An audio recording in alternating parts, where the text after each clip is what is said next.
10 سال کی خلافت کے بعد حضرت عمر دنیا سے چلے گئے، لیکن ان کے وفات کے صرف 3 دن بعد حضرت عثمان مسلمانوں کے نئے خلیفہ بنے، جو ایک بڑے صحابی ہونے کے ساتھ ساتھ دنیا کے سب سے امیر لوگوں میں سے بھی تھے، جس کے بعد حضرت عثمان 12 سال تک مسلمانوں کے خلیفہ رہے، جس میں انہوں نے مسلمانوں کو ایک قرآن پر یونائٹ کیا، اسلام کی پہلی کرنسی بنائی، مکہ اور مدینہ کی مسجدوں کو ایکسٹینڈ کیا، جو آج تک جاری ہے۔ لیکن خلافت کی سب سے پہلی اور بڑی بغاوت بھی حضرت عثمان کے دور میں ہی ہوئی۔ لیکن اب مسئلہ یہ ہے کہ اس سب کے بعد بھی لوگ باقی 2 خلیفاؤں کے بارے میں تو بہت جانتے ہیں، لیکن حضرت عثمان کے بارے میں لوگ بہت کم جانتے ہیں۔ حالانکہ حضرت عثمان کی سٹوری بہت ہی انسپائرنگ ہے، کیونکہ حضرت عثمان خلیفہ بننے سے بہت سال پہلے مکہ کے کسی عام گھر میں نہیں، بلکہ مکہ کے سب سے رچ خاندان بنو امیہ میں پیدا ہوئے، اور ان کے والد عفان کا مکہ میں کپڑوں کا بہت بڑا بزنس تھا، جو مکہ سے باہر روم اور یمن تک پھیلا ہوا تھا۔ لیکن اچانک ایک دن جب حضرت عثمان کی ایج بہت ہی کم تھی، ان کے والد عفان کسی سفر سے واپس آتے ہوئے فوت ہو گئے۔ فوت ہونے سے پہلے عفان کے 2 ہی بچے تھے، بیٹا عثمان اور بیٹی آمنہ۔ اسلام سے پہلے عرب کا سسٹم یہ تھا کہ باپ کے مرتے ہی سارا کا سارا مال اس کے بیٹے کی طرف جاتا تھا اور بیٹیوں کو کچھ نہیں ملتا تھا۔ اسی لیے آف کورس عفان کا پورا بزنس اور سارا مال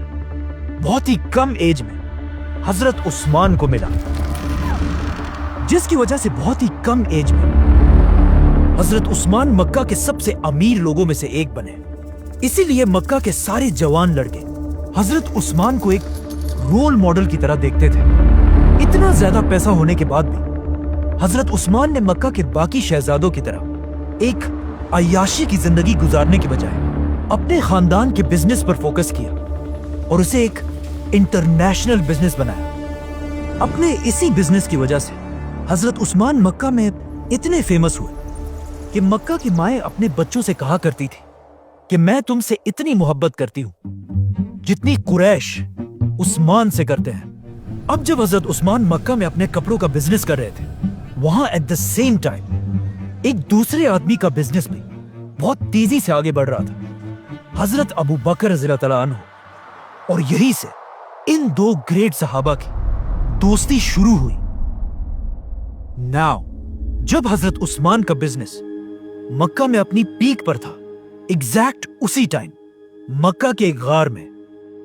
رسول اللہ صلی اللہ علیہ وسلم پر پہلی وحی نازل ہوئی۔ Muhammad, read. آپ صلی اللہ علیہ وسلم کے گھر والوں کے بعد سب سے پہلے اسلام ابو بکر رضی اللہ تعالیٰ عنہ نے قبول کیا، اور اسلام قبول کرتے وہ سیدھا اپنے دوست عثمان رضی اللہ تعالیٰ عنہ کے پاس گئے اور انہیں بھی اسلام کی طرف لے کر آئے۔ حضرت عثمان، جنہیں مکہ کے جوان اپنا رول ماڈل سمجھتے تھے، ان کا اسلام قبول کرنا پورے مکہ اور اسپیشلی ان کے خاندان بنو امیہ کے لیے ایک بہت بڑا دھچکا تھا، کیونکہ حضرت عثمان کے بعد سب کو اس بات کا پتا تھا کہ اب مسلمانوں کو پیسوں کی زیادہ کمی نہیں ہوگی، کیونکہ حضرت عثمان بنو امیہ کے پہلے اور اکیلے شخص تھے جنہوں نے اپنے خاندان کے خلاف جا کر اسلام قبول کیا تھا۔ جب آپ صلی اللہ علیہ وسلم مکہ میں لوگوں کو اسلام کی طرف بلانے لگے تو پہلے لوگوں کا خیال تھا کہ محمد صلی اللہ علیہ وسلم یہ سب کچھ صرف اپنے خاندان بنو ہاشم کو پروموٹ کرنے کے لیے کر رہے ہیں، اسی لیے لوگ اسلام کو صرف ایک قبیلے کا ریلیجن سمجھتے تھے۔ لیکن اچانک ایک دن قرآن کی ایک سورت نازل ہوئی، سورہ مسد، جس میں اللہ نے مکہ کے سارے لوگوں کو چھوڑ کر آپ صلی اللہ علیہ وسلم کے چچا ابو لہب اور اس کی بیوی کے لیے بہت ہی سخت الفاظ یوز کیے، تاکہ ان آیتوں کی وجہ سے سب کو پتہ چل جائے کہ اسلام کسی خاندان کے لیے نہیں بلکہ پوری دنیا کے لیے ہے۔ لیکن اب مسئلہ یہ تھا، جس چچا کے بارے میں قرآن کی یہ آیات نازل ہوئی تھی، اسی کے 2 بیٹوں کے ساتھ آپ صلی اللہ علیہ وسلم کی 2 بیٹیوں کا نکاح ہو چکا تھا۔ تو اب جب ان آیات کا آپ صلی اللہ علیہ وسلم کے چاچا ابو لہب اور اس کی بیوی کو پتا چلا تو انہیں بہت غصہ آیا، اور انہوں نے آپ صلی اللہ علیہ وسلم سے بدلہ لینے کے لیے اپنے بیٹوں کو حکم دیا کہ وہ آپ صلی اللہ علیہ وسلم کی بیٹیوں کو طلاق دے دیں۔ اب جب حضرت عثمان رضی اللہ تعالیٰ عنہ نے یہ دیکھا کہ صرف آپ صلی اللہ علیہ وسلم کو کمزور کرنے کے لیے ان کی بیٹیوں کو طلاق دیا گیا، تو وہ سیدھا آپ صلی اللہ علیہ وسلم کے پاس پہنچے اور ان سے ان کی بیٹی رقیہ کا ہاتھ مانگا۔ اس طرح حضرت عثمان رضی اللہ تعالیٰ عنہ آپ صلی اللہ علیہ وسلم کے بہت ہی قریب ہو گئے۔ یہ دیکھ کر ان کا خاندان بنو امیہ آخر اور برداشت نہیں کر سکا، کیونکہ یہ بنو امیہ کے لیے ایک بہت بڑی بے عزتی تھی۔ تو اب بالکل باقی مسلمانوں کی طرح بنو امیہ بھی حضرت عثمان جیسے پاورفل انسان پر ظلم کرنے لگے۔ کہا جاتا ہے کہ ان کے ایک چچا حکم انہیں رسیوں سے باندھ کر مارا کرتے تھے، اور ان کا پورا خاندان انہیں اسلام چھوڑنے کا کہتا رہتا تھا، لیکن حضرت عثمان اس سب کے بعد بھی اپنے خاندان کے خلاف جا کر آپ صلی اللہ علیہ وسلم کے ساتھ کھڑے رہے۔ اس کے کچھ ہی عرصے بعد مکہ میں آخر ایک ایسا ٹائم آیا کہ اب کچھ مسلمان اب اور یہاں نہیں رہ سکتے تھے، کیونکہ اب مکہ والوں نے مکہ کے 2 مسلمانوں کو شہید کر دیا تھا۔ تو رسول اللہ صلی اللہ علیہ وسلم نے ان مسلمانوں کو حکم دیا کہ وہ عرب کو چھوڑ کر حبشہ کی طرف ہجرت کریں، جہاں ایک نیک بادشاہ ان کی ضرور مدد کرے گا۔ آپ صلی اللہ علیہ وسلم کے اس حکم کے بعد حضرت عثمان اپنی بیوی رقیہ اور کچھ اور مسلمانوں کے ساتھ عرب کو چھوڑ کر ایتھیوپیا مطلب حبشہ کی طرف چلے گئے، اور وہاں جا کر اگین حضرت عثمان نے اپنی بزنس کی نالج کو یوز کر کے ایک نیا بزنس اسٹیبلش کیا۔ اب جب حضرت عثمان یہاں حبشہ میں تھے، وہاں مکہ والوں نے آپ صلی اللہ علیہ وسلم اور ان کے خاندان کا بائیکاٹ کر کے ان پر بہت ظلم کیا، لیکن حضرت عثمان مکہ سے بہت دور ہونے کی وجہ سے آپ صلی اللہ علیہ وسلم کی مدد نہیں کر سکے۔ 4 سال حبشہ میں گزارنے کے بعد اچانک حبشہ میں ایک افواہ پھیلی کہ مکہ کے سارے لوگ اسلام قبول کر چکے ہیں۔ یہ سن کر حضرت عثمان اور باقی مسلمان حبشہ چھوڑ کر واپس مکہ کی طرف آئے، لیکن یہاں آ کر انہوں نے دیکھا کہ یہ سب کچھ بالکل جھوٹ تھا۔ لیکن اب مکہ سے واپس حبشہ جانے کی بجائے رسول اللہ صلی اللہ علیہ وسلم نے مسلمانوں کو مدینہ کی طرف ہجرت کرنے کا حکم دیا۔ اب مدینہ مکہ سے بالکل اپوزٹ ایک بہت ہی غریب علاقہ تھا، اور وہاں پر مسلمانوں کے حالات اتنے خراب تھے کہ انہیں پینے کے لیے پانی بھی اویلیبل نہیں تھا۔ یہ دیکھ کر رسول اللہ صلی اللہ علیہ وسلم نے مدینہ کے سارے مسلمانوں کو جمع کیا اور ان سے کہا کہ جو بھی مسلمان اس یہودی سے یہ کنواں بیر روما خرید کر مسلمانوں کے لیے کھول دے گا، اس کی جگہ جنت میں ہوگی۔ اب مدینہ میں آف کورس کوئی بھی ایسا نہیں تھا جو اتنے سخت حالات میں اس کنویں کو افورڈ کر سکتا ہو، لیکن صرف ایک شخص ایسا تھا جس کا بزنس شام، یمن اور اب حبشہ تک پھیلا ہوا تھا، حضرت عثمان۔ حضرت عثمان سیدھا اس یہودی کے پاس گئے، لیکن اس یہودی نے کہا کہ میں یہ کنواں نہیں بیچنا چاہتا، کیونکہ اس کنویں کے پانی پر اس نے ٹیکس لگایا تھا اور اس پانی کو بہت مہنگا بیچتا تھا۔ تو حضرت عثمان نے اس یہودی کے ساتھ ایک ڈیل کی اور اس سے آدھا کنواں خریدا، مطلب ایک دن یہ کنواں حضرت عثمان کا ہوگا اور ایک دن یہودی کا۔ اس یہودی نے یہ آفر خوشی سے ایکسپٹ کر لی، لیکن کچھ دنوں بعد اسے پتا چل گیا کہ یہ اس نے بہت بڑی غلطی کی ہے، کیونکہ جس دن یہ کنواں حضرت عثمان کے پاس ہوتا تھا، اس دن مدینہ کے سارے لوگ آ کر اس کنویں سے پانی بھر کر لے جاتے تھے، اور اگلے دن یہودی کے پاس کوئی بھی پانی لینے کے لیے نہیں آتا تھا۔ مطلب اس کنویں سے یہودی کی کمائی بالکل ختم ہو چکی تھی۔ تو اس یہودی نے حضرت عثمان کے پاس آ کر مجبوراً انہیں سارا کنواں بیچ دیا، اور اس طرح حضرت عثمان نے 20,000 درہم میں یہ کنواں خرید کر مسلمانوں کے لیے ڈونیٹ کر دیا۔ یہ حضرت عثمان کی اتنی بڑی ڈونیشن تھی کہ اسے آج تک پوری دنیا یاد کرتی ہے، کیونکہ یہ کنواں اور اس کے پاس زمین آج تک حضرت عثمان کے نام پر سعودی عرب میں رجسٹرڈ ہے، اور اس کنویں اور اس کے آس پاس زمین سے جتنی انکم آتی ہے اس سے حضرت عثمان کے نام پر ہی مدینہ میں ایک بہت بڑا ہوٹل بنایا گیا ہے۔ یہ ہوٹل ہر سال حضرت عثمان کے نام پر 50 ملین ریال کماتا ہے، 5 کروڑ ریال، جو آلموسٹ 400 کروڑ روپے بنتے ہیں، جسے پورا کا پورا غریبوں میں تقسیم کر دیا جاتا ہے۔ مطلب حضرت عثمان واحد صحابی ہے جن کے نام سے آج تک اللہ کی راہ میں کروڑوں دیے جاتے ہیں۔ یہ کنواں خریدنے کے کچھ ہی عرصے بعد اسلام کی پہلی جنگ کا ٹائم آیا، جنگ بدر، جس میں رسول اللہ صلی اللہ علیہ وسلم مدینہ سے 313 مسلمانوں کی فوج لے کر بدر کی طرف روانہ ہوئی۔ لیکن مسئلہ یہ تھا کہ حضرت عثمان مسلمانوں کی اس فوج میں نہیں تھے، کیونکہ ان کی بیوی اور آپ صلی اللہ علیہ وسلم کی بیٹی رقیہ کی طبیعت بہت خراب تھی۔ اسی لیے آپ صلی اللہ علیہ وسلم نے حضرت عثمان کو مدینہ میں رہنے کا حکم دیا۔ لیکن اب جب آپ صلی اللہ علیہ وسلم اور مسلمان جنگ بدر لڑنے میں بزی تھے، وہاں ان کی بیٹی رقیہ کی طبیعت بہت خراب ہوئی اور وہ اس دنیا سے چلی گئی۔ جب رسول اللہ صلی اللہ علیہ وسلم جنگ بدر جیت کر واپس مدینہ پہنچے تو مسلمان بہت خوش تھے اور جنگ جیتنے کا جشن منا رہے تھے۔ لیکن اسی وقت آپ صلی اللہ علیہ وسلم کو ان کی بیٹی رقیہ کی موت کی خبر دی گئی، جس پر آپ صلی اللہ علیہ وسلم کو اس جیت کے دن بھی بہت دکھ ہوا۔ رقیہ رضی اللہ تعالی عنہا کی موت کے بعد مدینہ کے لوگوں نے دیکھا کہ حضرت عثمان بہت ہی دکھی اور پریشان رہنے لگے، اور جب ان سے پوچھا گیا تو انہوں نے بتایا کہ رقیہ کی موت کا دکھ تو مجھے ہے ہی، لیکن مجھے اس بات کا بھی غم ہے کہ ان کے جانے کے بعد میرا رشتہ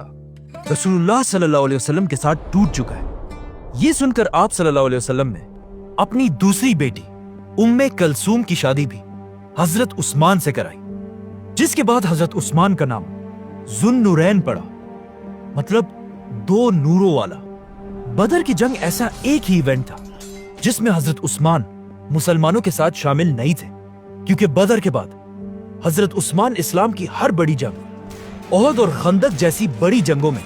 شامل تھے، اور اس کے بعد آیا حضرت عثمان کی زندگی کا سب سے امپورٹنٹ ایونٹ کہ جب خندق کی جنگ کے بعد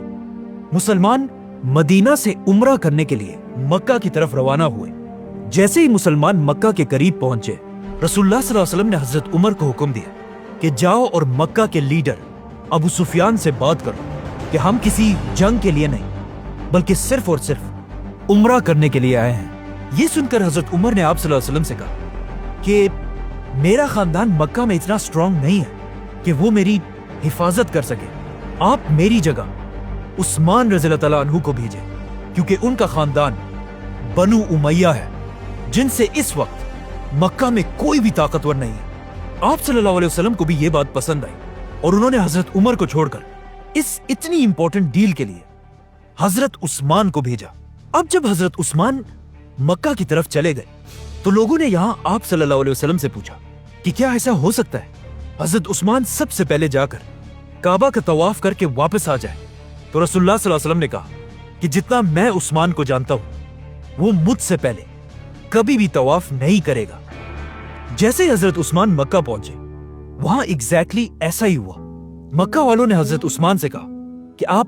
باقی مسلمانوں کو چھوڑیں، آپ بڑے خاندان سے ہیں اور خود کعبہ کا طواف کر کے واپس چلے جائیں۔ لیکن حضرت عثمان نے انہیں کہا کہ میں کبھی بھی آپ صلی اللہ علیہ وسلم سے پہلے طواف نہیں کروں گا۔ اب مکہ والے مسلمانوں کو بس تکلیف دینے کے لیے حضرت عثمان کے ساتھ اس ڈیل کو ڈیلے کرنے لگے، جس کی وجہ سے حضرت عثمان کئی دن تک مکہ میں ہی رہے۔ اچانک وہاں مسلمانوں کے کیمپ یہ افواہ پھیلی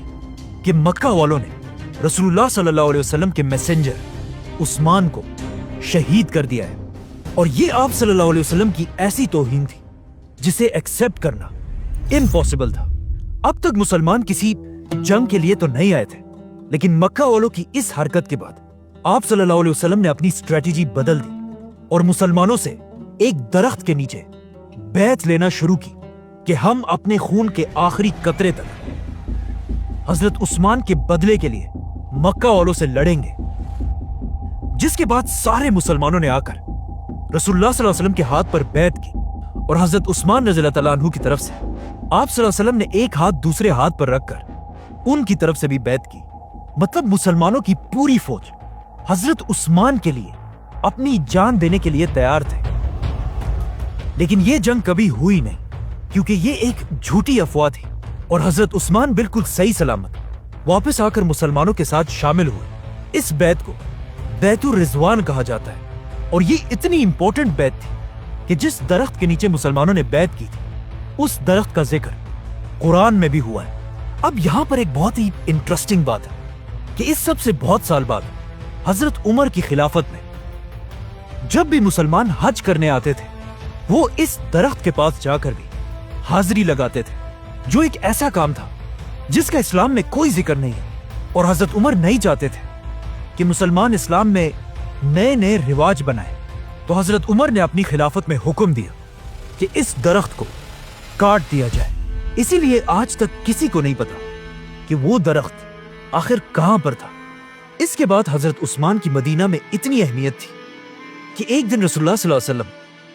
کسی چھوٹی جنگ پر مدینہ سے کہیں دور چلے گئے اور جانے سے پہلے انہوں نے اپنی جگہ مدینہ کا لیڈر حضرت عثمان کو بنایا۔ اس کے بعد اسلام کے ہر ایونٹ میں حضرت عثمان آپ صلی اللہ علیہ وسلم کے قریبی ساتھی رہے۔ خیبر، فتح مکہ، حنین، ان ساری جنگوں کے بعد آخر ایک ایسی جنگ آئی جس کی وجہ سے آج تک حضرت عثمان کو یاد کیا جاتا ہے۔ اسی طرح اسلام پورے عرب میں پھیل گیا اور اب مسلمانوں کی جنگ سیدھا اس وقت کی سپر پاور رومن ایمپائر سے ہونے لگی۔ لیکن رومن ایمپائر سے لڑنا کوئی آسان کام نہیں تھا۔ اس کے لیے مسلمانوں کو بہت زیادہ مال اور طاقت کی ضرورت تھی۔ تو آپ صلی اللہ علیہ وسلم نے جنگ تبوک کے لیے مسلمانوں کی 30,000 کی فوج جمع کی۔ تو اب 30,000 کی فوج کو مینج کرنا ایک بہت ہی مشکل کام تھا۔ اسی لیے رسول اللہ صلی اللہ علیہ وسلم نے پوری مسلمان امت سے اپیل کی کہ جس سے جتنا ہو سکے اس فوج کی مدد کے لیے خرچ کرے، اور جو بھی اس فوج کی اپنے مال سے مدد کرے گا اس کے بدلے میں اسے جنت ملے گی۔ یہ سن کر حضرت ابو بکر نے اپنے گھر کا سارا سامان لا کر ڈونیٹ کر دیا۔ حضرت عمر نے اپنے گھر کا آدھا سامان، مسلمان عورتوں نے اپنے زیور، اور ایون ایک غریب صحابی ایسے بھی تھے جنہوں نے کچھ کھجور لا کر آپ صلی اللہ علیہ وسلم کے سامنے پیش کی، جس سے آف کورس مسلمانوں کی فوج کو فائدہ تو ہوا، لیکن اصل میں اس پوری فوج کے پیچھے سب سے زیادہ فنڈنگ صرف ایک ہی صحابی کی تھی، حضرت عثمان۔ جب مسلمان ہر طرف سے تبوک کی جنگ کے لیے جمع ہونے لگے تو حضرت عثمان نے ان کے لیے سب سے پہلے 1,000 اونٹ، 70 گھوڑے، 10,000 گولڈ کوئنز، 70,000 سلور کوئنز، یہ سب مسلمانوں کی فوج کو ڈونیٹ کر دیے، جس کا اگر آج حساب لگایا جائے تو یہ بلینز آف روپیز بنتے ہیں۔ رسول اللہ صلی اللہ علیہ وسلم نے ان سکوں کو اپنے ہاتھ میں پکڑ کر کہا، آج کے بعد عثمان جو بھی کرے اسے کوئی نقصان نہیں ہوگا۔ حضرت عثمان اور باقی مسلمانوں کی مدد سے مسلمانوں کی فوج مدینہ سے رومن ایمپائر کی طرف روانہ ہوئی، لیکن یہ فوج اتنی بڑی تھی کہ صرف اس کے کھانے پینے کا خرچہ بھی بہت بڑا تھا، اور کچھ ہی دنوں بعد اس فوج کے کھانے پینے کا سامان ختم ہونے لگا اور لوگ رسول اللہ صلی اللہ علیہ وسلم کی طرف مدد کے لیے دیکھنے لگے۔ یہ دیکھ کر حضرت عثمان فل سپیڈ گئے اور ایک بار پھر کئی اونٹوں کو کھانے پینے کی چیزوں سے بھر کر مسلمانوں کی فوج کی طرف لے کر آئے۔ جب آپ صلی اللہ علیہ وسلم نے حضرت عثمان کے اس قافلے کو دور سے آتا ہوا دیکھا تو وہ بہت خوش ہوئے اور انہوں نے لوگوں سے کہا کہ وہ دیکھو، تمہاری مدد کے لیے سرخ اونٹ سامان لا رہے ہیں۔ اور جیسے یہ قافلہ پہنچا آپ صلی اللہ علیہ وسلم نے اللہ سے دعا کی کہ یا اللہ، میں عثمان سے خوش ہوں اور آپ بھی عثمان سے راضی ہوں۔ اب مسئلہ یہ تھا کہ جیسے ہی مسلمان تبوک کی جنگ کے لیے پہنچے، رومن ایمپائر کی فوج پہلے ہی وہاں سے بھاگ چکی تھی، مطلب کوئی جنگ ہوئی نہیں۔ تو اب چاہیے تو یہ تھا کہ حضرت عثمان اپنا سارا ڈونیٹ کیا ہوا مال مسلمانوں کی فوج سے واپس لے لیتے، لیکن انہوں نے ایسا نہیں کیا۔ اور جنگ نہ ہونے کے باوجود بھی اپنا یہ سارا مال مدینہ کی ریاست کو ڈونیٹ کر دیا۔ اس طرح آپ صلی اللہ علیہ وسلم اپنے آخری دن تک حضرت عثمان سے خوش رہے۔ اسی لیے ان کی وفات کے بعد اسلام کے پہلے خلیفہ ابو بکر رضی اللہ تعالیٰ عنہ نے حضرت عثمان کو اپنا بڑا منسٹر بنایا، اور حضرت عثمان اسی طرح اپنے بزنسز کی طاقت سے مسلمانوں کی اس خلافت کو سپورٹ کرتے رہے، جس کے بعد حضرت عمر کی خلافت میں بھی حضرت عثمان ان کے سب سے بڑے منسٹرز میں سے رہے۔ لیکن جیسے ہی حضرت عمر کی شہادت کے بعد حضرت عثمان مسلمانوں کے خلیفہ بنے، رومن اور پرشین امپائر کے بادشاہوں کو سمجھ آ گئی کہ یہی ٹائم ہے مسلمانوں کی اس خلافت کو ختم کرنے کا، اور انہوں نے مسلمانوں کی اس خلافت پر ہر طرف سے حملہ کر دیا۔ تو اب حضرت عثمان نے یہ پروف کرنا تھا کہ وہ حضرت عمر کی اس اتنی بڑی خلافت کو ڈیفینڈ کر سکتے ہیں یا نہیں۔ سبسکرائب